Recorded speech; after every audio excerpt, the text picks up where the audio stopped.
7 কোটি টাকা ব্যয়ে কোল্ড স্টোর 7 বছর বন্ধ। সমবায় মৎস্যজীবীদের সুবিধার্থে সরকারিভাবেই 7 কোটি টাকা খরচে তৈরি হওয়া কোল্ড স্টোরেজ 7 বছর ধরে বন্ধ অবস্থায় পড়ে রয়েছে।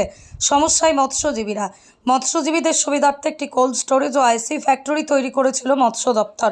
প্রায় 7 কোটি টাকা ব্যয়ে 2017 সালে কাজ সম্পন্ন করে মৎস্য দপ্তর, কিন্তু 7 বছর কেটে গেলেও তালাবন্ধ অবস্থায় পড়ে রয়েছে চকচকে কোল্ড স্টোর ও আইস ফ্যাক্টরিটি। কাকদ্বীপের বিধানসভার নামখানা ব্লকের নারায়ণপুর এলাকায় হাতানিয়া দোয়ানিয়া নদীর তীরে মৎস্যজীবীদের সুবিধার্থে তৈরি করা হয় কোল্ড স্টোরেজটি, কিন্তু কী কারণে চালু করা সম্ভব হয়নি সেই প্রশ্নের উত্তর কারোর কাছে নেই। 15 জুন থেকেই মৎস্যজীবীদের প্রায় 2500 ট্রলার ইলিশের সন্ধানে পাড়ি দিয়েছে গভীর সমুদ্রে।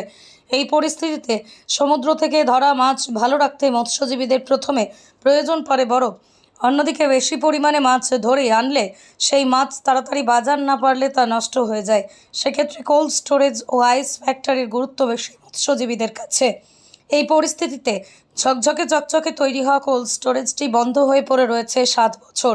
কবে এই স্টোরেজটি ব্যবহার করা সম্ভব হবে সেই দিকেই তাকিয়ে মৎস্যজীবীরা।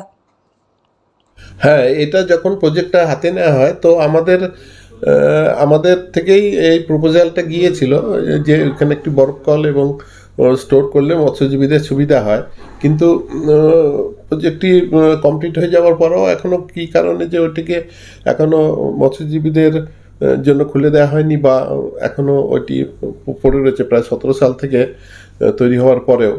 তো আমাদের এটা খোলা হলে খুবই উপকৃত হতো মৎস্যজীবীরা দক্ষিণ সুন্দরবনের, কারণ কি দক্ষিণ 24 পরগনা অ্যাকচুয়ালি, কারণ কি সমস্ত কোনো কারণে যদি মৎস্যজীবীদের মাছ একসঙ্গে কোনো কারণে একটু বেশি হয়ে যায় তখন বাজারজাত করতে ভীষণ রকম অসুবিধা হয়, ক্ষতিগ্রস্ত হয় মৎস্যজীবীরা। তো এরকম একটা স্টোর বা ওই বরফ কলটিও যদি ঠিক করে দেওয়া যায় বা তাড়াতাড়ি আসে তাহলে ভালো হয়, আমাদের জন্য ভালো হয়।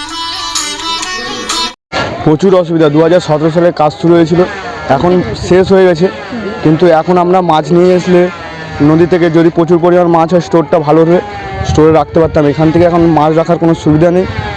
তাও তো এখানে প্রচুর মাছ পড়লে আমাদেরকে ডায়মন্ড হারবার কলকাতা বরফ দিয়ে নিয়ে যেতে হয়, প্রচুর অসুবিধা। আর পরবর্তীকালে মাছগুলো নষ্ট হয়ে যায় বেশি মাছ থাকলে। যদি এটা চালু হতো সুবিধা হতো এখানে মাছ রাখা স্টোর করে, এইটাই। আর প্রচুর অসুবিধা হচ্ছে এখন যেহেতু এখানে কোনো স্টোর নেই কিছু। অনুপ দাস।